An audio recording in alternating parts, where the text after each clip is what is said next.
Hey, greetings from remote asynchronous Chicago. I want to start out by talking about crisis and going back to its root meaning, coming from ancient Greece, from Greek medicine. A crisis is a moment of decision. It is that juncture when a choice must be made and then action taken to save the life of a diseased body. We might wonder, is it already too late for our diseased body politic to survive its ongoing crisis? What action do we need to take? And have we already passed that critical juncture, that window when action is required for our afflicted planet Earth? What about the notion of a cascading or even a permanent crisis? One thing is certain, our time is out of joint. But how can our study of Shakespeare ever set it right? Only if we join in a larger effort, linking our local interventions through solidarity to a much bigger movement. Hamlet joins with his friends in possession of a terrible truth about the source of the rottenness, and we need to do the same, keeping faith with others. We share an open secret about the primal cause, the unnatural criminal system that has led us to our current time of crisis under a corrupt and unscrupulous leader. Capitalist ideology would keep the time dislocated, concealing the foundational source of political injustice and planetary imbalance, hiding it beneath bald-faced lies and denials spoken by smiling villains. But the more we can bring that dangerous truth, no longer merely inconvenient, to light, the better. And knowing that terrible truth is not enough. We cannot lose the name of action. The truth is this: if we look to the fundamental cause driving our worldwide emergency, it is not the weather, it is not human behavior in general, it is not even carbon emissions or greenhouse gases. The cause that we must confront is an unsustainable economic system called capitalism, an ecocidal system that originated in early modernity. The scientists have tried to warn the world. They have issued reports. They have proposed responses. We have the technology. We know what to do. But our enterprises of great pitch and moment have lost the name of action. Why?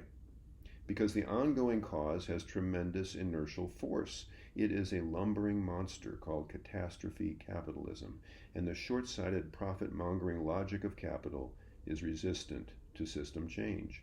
How can we stop that monster's destructive progress?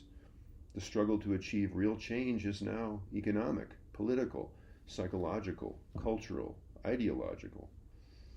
And as Martin Puchner points out, we must, quote, enhance the role of literature in the conversation about climate change, because that conversation is, quote, too important to take place without the humanities.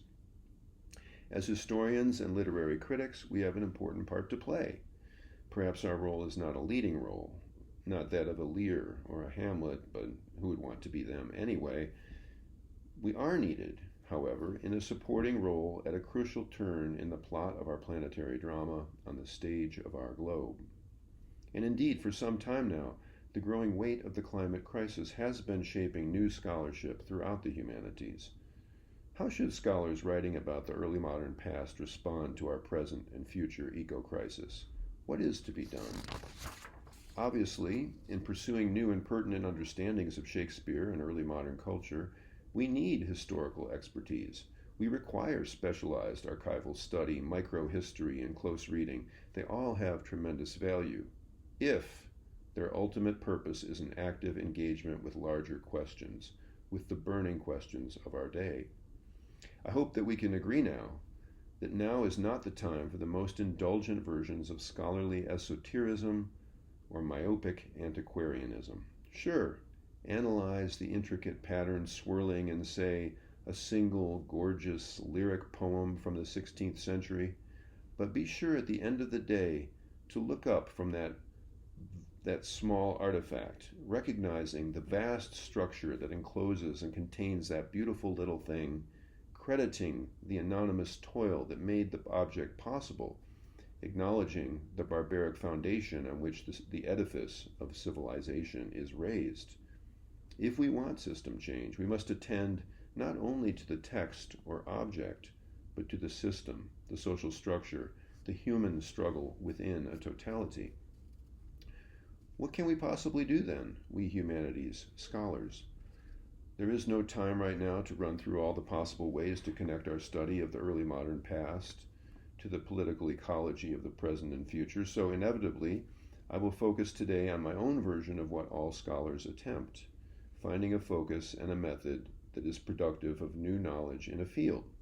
My current approach employs an ecocritical framework that considers the cultural and textual intersection of economic life and political ecology.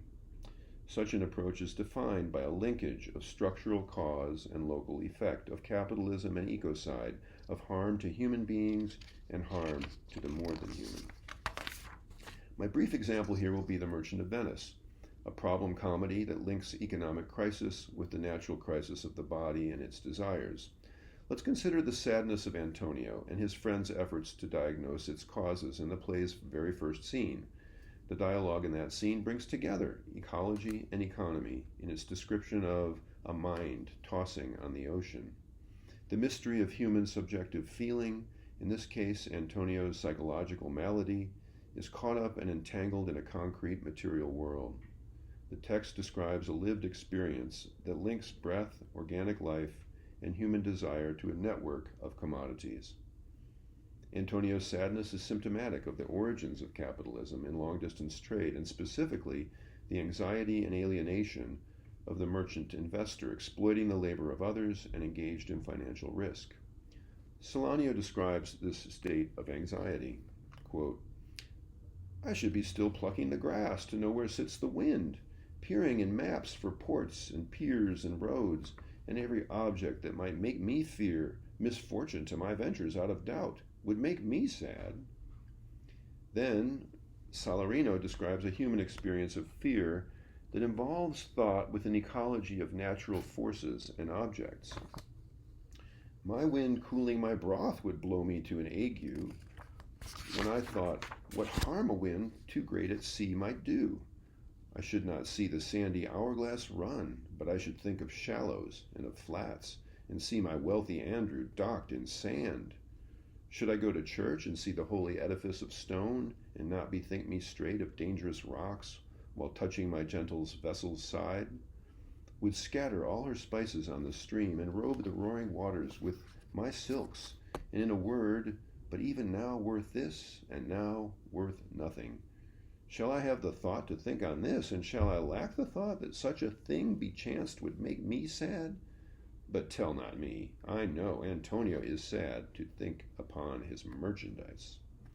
Here, human consciousness becomes the site where human and more than human elements come together: size, breath, wind, water, broth, ague, sand, stone, spices, silks. But they interact not as the flattened material network of distributed agency that perhaps a new materialist would see here. Rather, it is a network constructed by human thought and affection, by an ideological formation that sees everything as a commodity or a means to profit. And crucially, it is an economic system of abstracted value under capitalism that is subject at any time to sudden and total loss, to a disastrous economic crisis. Thus, the comedy's opening scene introduces the invasive anxiety brought by the material practices of long-distance trade, and the way that the global system produces anxiety and disease within the human mind and body. In the action that follows, a series of critical events mark, define, and interrupt the long, open-ended process of economic life in Venice, distempered as it is from the start by usury, bondage, class and gender-based exploitation, debt, speculation, and so on. Venice is fraught with a potential for sudden ruin. First, the casket contest, a moment of bodily risk. Second, the elopement or theft of Jessica from her home. And third, Antonio's seeming ruin. Fourth, the trial, with his threat of death by extracting a pound of flesh. These crises punctuate the ongoing process of life under commercial capitalism, an existence defined by debt, upper-class idleness, and marriage as possession, by spending as excess, and getting as trickery or theft. Commercial urban life in Venice instantiates the kind of financialized economic tricks that English elites had adapted from Italian proto-capitalist merchants. The changes brought by these foreigners through trade are figured as the potential to take, contaminate, or destroy the desiring body, seizing on its nature and organic life for the purposes of exchange, objectifying, commodifying, extracting, stealing, selling, exchanging what is natural, what is life. And in the figure of Shylock especially, but also for all the merchants of Venice, to turn human flesh into a thing for sale is unnatural, predatory, and brutish. Mercy itself becomes transactional, justice a swindle, a corrupt word game. The cascading crises in Venice are the result of a long-building disease in the body politic. Anxiety about possession, illegitimacy, and wealth management taints every love relationship in the play. The melancholy Antonio, the tainted weather, remains at the end a sterile, diseased member of the flock, having survived his crisis, castrated but not cured.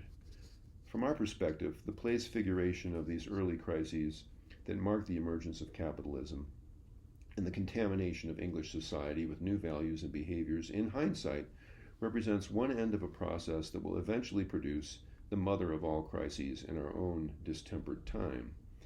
There are those who would prolong the permanent crisis under capitalism, who would find it easier to imagine the end of the world than the end of capitalism. But if there is hope, then it lies only in bringing an end, by means of radical system change, to that long process of globalization under capitalism that began in early modernity. Our current crisis is indeed a moment of decision, when a choice must be made to end the disease by taking action. But it must be the right kind of collective human action. Our present and future require a kind of revisionist humanism in solidarity in order to heal the metabolic rift, prevent further damage to the non-human, and work toward a better, more just world. That work is, as they say, cut out for us.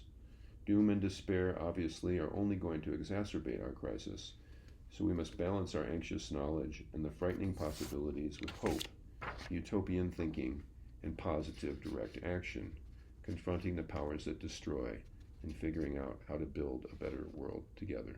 Thank you.